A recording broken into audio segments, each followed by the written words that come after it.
প্রতিটি আইফোনের উপর একটি লেবেলে লেখা থাকে যুক্তরাষ্ট্রের ক্যালিফোর্নিয়ায় নকশা করা, কিন্তু সেগুলো কোথায় তৈরি? এই আইফোনগুলো তৈরি হয়ে আসে হাজার হাজার কিলোমিটার দূরের দেশ চীন থেকে। প্রতি বছর বিশ্বজুড়ে 22 কোটি আইফোন বিক্রি করে এর নির্মাতা প্রতিষ্ঠান অ্যাপল। সেগুলোর 10টির মধ্যে 9টি চীনে তৈরি। জানুয়ারিতে ক্ষমতায় বসার পর থেকে চীনের ওপর চড়াও হয়েছেন মার্কিন প্রেসিডেন্ট ডোনাল্ড ট্রাম্প। চলতি মাসে দেশটি থেকে আমদানি করা পণ্যের উপর সর্বোচ্চ 145% পাল্টা শুল্ক আরোপ করেছেন তিনি। যদিও মুঠোফোন, কম্পিউটার ও কিছু প্রযুক্তি পণ্যকে এই শুল্কের আওতার বাইরে রাখা হয়েছে, তবে তা বেশি দিনের জন্য শুল্কমুক্ত থাকবে না। চীন ও যুক্তরাষ্ট্র বিশ্বের সবচেয়ে বড় দুটি অর্থনীতির দেশ। তাদের একে অপরের উপর নির্ভরশীলতার সম্পর্ক রয়েছে, তবে ট্রাম্পের হতবাক করে দেওয়া শুল্ক আরোপের পর রাতারাতি সেই সম্পর্কের উপর বড় আঘাত এসেছে। চীনের প্রেসিডেন্ট শি জিনপিংও যুক্তরাষ্ট্রের পণ্যের উপর 125% শুল্ক আরোপ করেছেন। এমন পরিস্থিতিতে ঝুঁকির মুখে পড়েছে অ্যাপলও। কম্পিউটার বিক্রির জন্য গত শতকের 90-এর দশকে চীনের বাজারে তৃতীয় পক্ষের মাধ্যমে প্রবেশ করে অ্যাপল। 1997 সালের দিকে প্রতিষ্ঠানটি যখন প্রতিদ্বন্দ্বীদের সঙ্গে প্রতিযোগিতার মুখে দেউলিয়া হওয়ার দ্বারপ্রান্তে ছিল, তখন চীনের বাজারে নতুন জীবন ফিরে পায় তারা।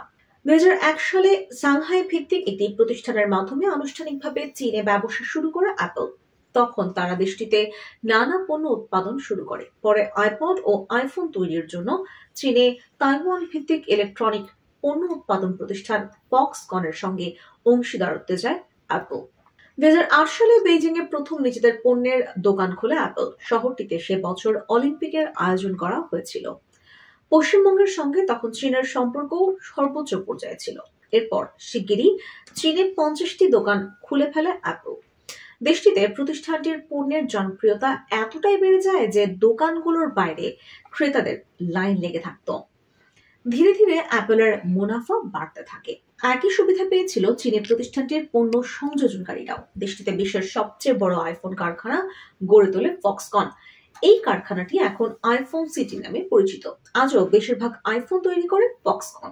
অর্থনীতি বিষয়ক সংবাদ মাধ্যম নিক্কি এশিয়ার হিসেবে 2024 সালে আইফোনের শীর্ষ 187টি সরবরাহকারীর মধ্যে 140টিরই চীনে কারখানা ছিল।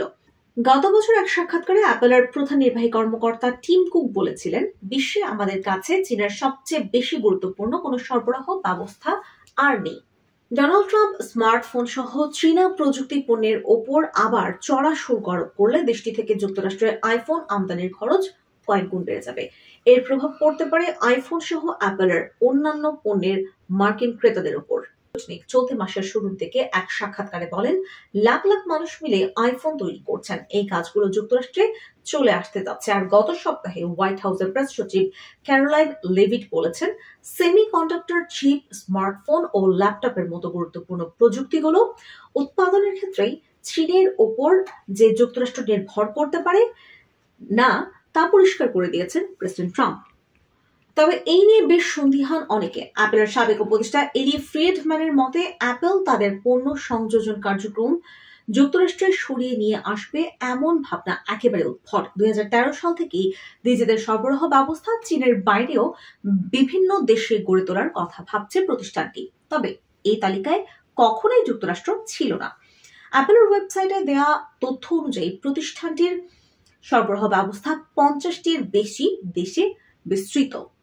এলি ফ্রিডম্যান বলেন, অ্যাপলের পণ্য সংযোজনের জন্য নতুন স্থানগুলোর মধ্যে সবচেয়ে গুরুত্বপূর্ণ ভিয়েতনাম ও ভারত। তবে অবশ্যই এখনো তাদের বেশিরভাগ পণ্য সংযোজন হচ্ছে চীনে। উল্লেখ্য, চীনের মতো অতটা বেশি না হলেও ভারত ও ভিয়েতনামের উপরও পাল্টা শুল্ক আরোপ করেছেন ট্রাম্প। চীনের বিভিন্ন প্রতিষ্ঠানের সঙ্গে বড় প্রতিদ্বন্দ্বিতার মধ্যে রয়েছে অ্যাপল।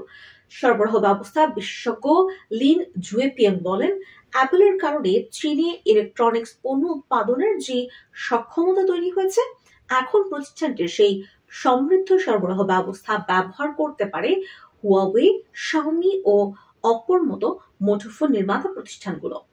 গত বছর চীনে সবচেয়ে বেশি স্মার্টফোন বিক্রেতা হিসেবে নিজেদের অবস্থান হারিয়েছে অ্যাপল। এই স্থান দখল করে নিয়েছে হুয়াওয়ে ও ভিভো। চীনের অর্থনৈতিক পরিস্থিতির কারণে দেশটির মানুষ আইফোনের মতো দামি স্মার্টফোনের পেছনে বেশি অর্থ খরচ করতে চাচ্ছেন না। এছাড়া চীনে কৃত্রিম বুদ্ধিমত্তা সম্পন্ন অন্যান্য স্মার্টফোনগুলোর সঙ্গে তীব্র প্রতিদ্বন্দ্বিতার মুখে পড়তে হচ্ছে আইফোনকে। এমন পরিস্থিতিতে গত জানুয়ারিতে বিক্রি বৃদ্ধির জন্য আইফোনের ওপর মূল্য ছাড় দিয়েছিল অ্যাপল। এদিকে যুক্তরাষ্ট্রের $500 বিলিয়ন বিনিয়োগের ঘোষণা দিয়েছে অ্যাপল, তবে তা হয়তো ট্রাম্প প্রশাসনকে বেশি দিন সন্তুষ্ট রাখার জন্য যথেষ্ট হবে না। ট্রাম্প যেভাবে শুল্ক নিয়ে ক্ষণে ক্ষণে দিক বদল করছেন এবং এই নিয়ে যে অনিশ্চয়তা দেখা দিয়েছে, তাতে আরো হতবাক করার মতো শুল্ক আরোপ করা হতে পারে বলে মনে হচ্ছে। এ থেকে আবারও বিপাকে পড়তে পারে অ্যাপল, আর তখন হয়তো প্রতিষ্ঠানটি নিজেদের বাঁচাতে কৌশল খাটানোর সুযোগও কম পাবে।